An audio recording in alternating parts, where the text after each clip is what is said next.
A partir de agora, pela Rádio Brasil Espírita, Causos e Contos Espíritas. Apresentação Roberta Zagueto.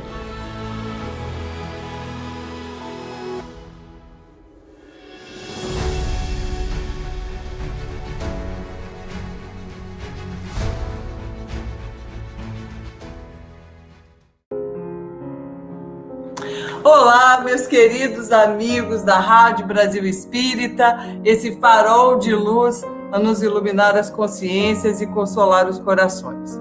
Chega a sexta-feira, chega mais um Causos e Contos Espíritas, sempre, sempre, sempre com muita alegria por aqui.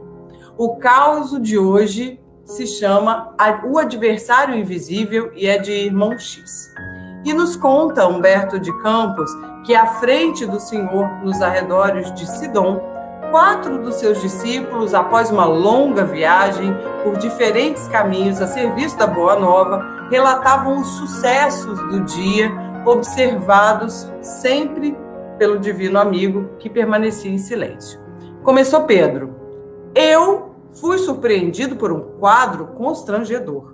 Um capataz impiedoso batia, cruel, sobre o dorso nu de 3 mães escravas, cujos filhinhos choravam desesperados. Um pensamento de auxílio me dominou.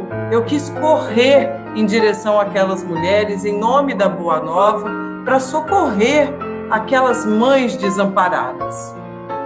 Claro que eu não ia entrar numa luta corporal com aquele fiscal do serviço desalmado, mas eu poderia, de repente, com uma súplica, ajudá-lo a raciocinar.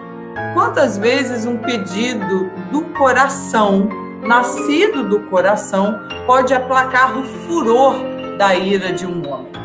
E o apóstolo, então, ficou olhando para Jesus e disse: no entanto, eu tive receio de entrar na questão que me pareceu um pouco intrincada. O que aquele perverso disciplinador poderia dizer para mim, né? A minha intromissão podia até mesmo criar uma dificuldade para nós aqui. E assim que o Pedro acabou de falar, entra Tiago, o filho de Zebedeu, dizendo o seguinte: no trilho de vinda para cá, eu fui interpelado por uma mulher jovem com uma criança no colo. Ela arrastava-se quase e deixando perceber, então, um profundo abatimento. Ela me pediu socorro numa voz chorosa e, francamente, eu fiquei completamente mortificado, fiquei com pena daquela mulher infeliz, e ela me disse, inclusive, que era viúva de um produtor de vinho. Sem dúvida, era uma posição muito dolorosa em que ela estava, e eu fiz um movimento instintivo de solidariedade. Eu ia já lhe oferecer o braço amigo e fraterno para que ela se apoiasse, mas recordei de repente que não longe dali tinha uma colônia de trabalho. E aí eu fiquei pensando, um pouco desapontado. Já pensou se alguém me visse na companhia daquela mulher? Podiam dizer que eu ensino por aí os princípios da Boa Nova e, ao mesmo tempo, sou motivo de escândalo. A opinião do mundo é sempre tão descaridosa, não é? E aí, então, Bartolomeu se adianta e conta com espanto. Na minha jornada para cá, não me faltou o desejo à sementeira do bem. Todavia, que querem? Apenas avistei um ladrão muito conhecido por aí. Eu vi ele gemendo debaixo de algumas figueiras e durante alguns minutos que eu fiquei ali pensando em ajudar, cheguei até a me inclinar para ajudar, para prestar a ele alguma assistência. Ele estava ferido no peito porque eu percebi que já gotejavam algumas manchas de sangue na sua túnica, mas eu tive medo, tive receio que, de repente, as autoridades pudessem passar, me ver ali com ele, então eu fugi, né? Já pensou se as autoridades me veem justo ao lado daquele homem, né? Então, Bartolomeu, antes que ele pudesse terminar de contar, Filipe o interrompe e continua. E comigo foram diversos acontecimentos. Quase chegando a Sidom, eu fui cercado por uma assembleia de mais ou menos umas 30 pessoas que queriam conselhos sobre a perfeição. Elas desejavam ser instruídas quanto às novas ideias do reino de Deus e se dirigiram a mim com bastante ansiedade. Elas me olhavam simples e com muita confiança, mas eu pensei bem nas minhas próprias inferioridades, nas minhas próprias imperfeições, e eu fiquei com vergonha.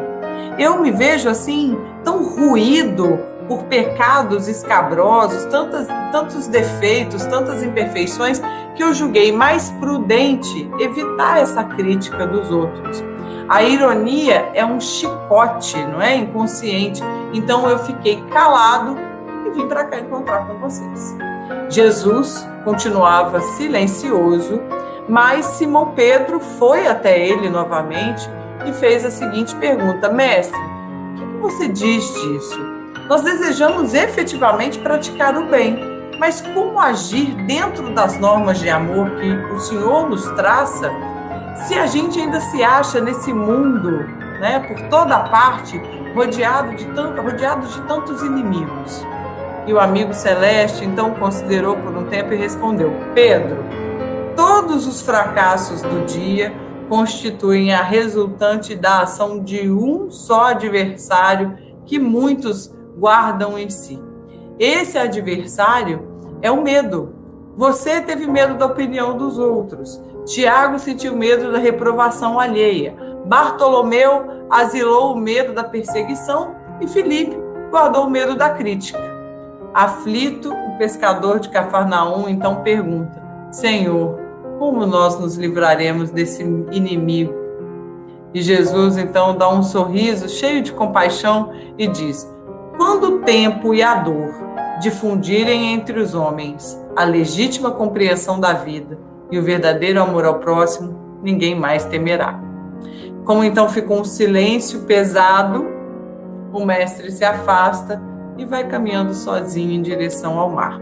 Esse conto está no livro Pontos e Contos, que é uma obra psicografada por Chico Xavier. Para dar um suporte a esse texto tão maravilhoso de Humberto de Campos, eu trago aqui uma mensagem de Emmanuel que é bem interessante e já começa pelo título. O título é Meio Bem. E começa com uma exortação de Jesus: e porque estreita é a porta e apertado o caminho que leva à vida, poucos há que a encontrem. Isso está em Mateus capítulo 7, versículo 14.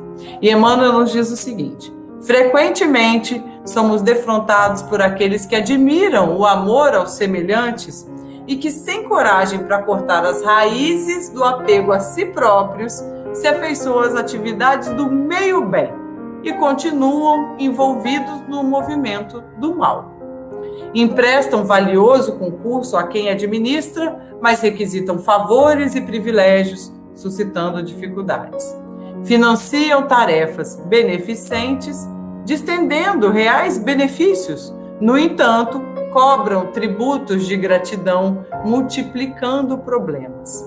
Entram em lares sofredores, fazendo-se necessários pelo carinho que demonstram, mas solicitam concessões que ferem, quais rijos golpes. Oferecem cooperação preciosa em socorrendo as aflições alheias, no entanto, exigem atenções especiais, criando constrangimentos. Alimentam necessitados, mas, ao mesmo tempo, põem sobre os seus ombros cargas pesadas. Acolhem crianças menos felizes, reservando-lhes o jugo da servidão no abrigo familiar. Elogiam companheiros para que esses mesmos companheiros lhes erijam um trono. Protegem amigos, diligenciando convertê-los em joguetes e escravos. Não desconhecem que todo cultivador espera resultados da lavoura e dedicação, não é? Nem ignoramos também que semear e colher conforme a plantação constitui uma operação matemática nos mecanismos do bem. O Emmanuel aqui reconhece, né, que a gente cultivando busca colher, semeando busca colher. Isso faz parte das operações matemáticas da justiça divina. Examinamos aqui tão somente a estranha atitude daqueles que não negam a eficácia da abnegação, entregando-se, porém, ao desvairado egoísmo de quem costuma distribuir 5 moedas no auxílio aos outros com a intenção de obter 5.000. Efetivamente, o mínimo bem vale por luz divina, mas se levado a efeitos sem propósitos secundários, como no caso da humilde viúva do Evangelho que se destacou nos ensinamentos do Cristo por haver cedido de si mesma singela importância de 2 vinténs sem qualquer condição, né? O famoso óbolo da viúva. Então, que nós nos precavamos contra esse sistema do meio-bem, nos diz Emmanuel, por onde o mal se insinua, envenenando a fonte das boas obras. A estrada construída pela metade causa acidentes. Víboras entram na casa através das brechas. O bem pede doação total para que se realize no mundo o bem de todos.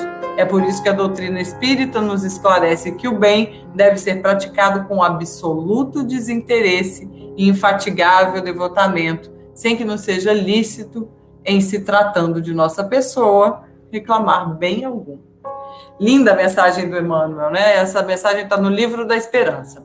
E Emmanuel, nesse belo texto, nos chama a atenção, pois muitas vezes nós acabamos, dia após dia, nos excusando, nos dispensando das ações no bem e acabamos praticando esse meio bem, como nos assevera o querido senador romano. Pois o cristão decidido, meus queridos amigos, para o cristão decidido não há muletas, como nos alerta o mestre, assim como fez aos 4 discípulos, né? Quando o tempo e a dor difundirem entre os homens a legítima compreensão da vida e o verdadeiro amor ao próximo, ninguém mais temerá. E nós, meus queridos amigos da Rádio Brasil Espírita, será que nós estamos nos prendendo ao meio-bem? Né? Que a gente, então, se entregue de corpo e alma ao bem completamente e possamos, assim, de fato, seguir a Jesus. Um grande beijo, até a próxima sexta-feira aqui no Causos e Contos Espíritas.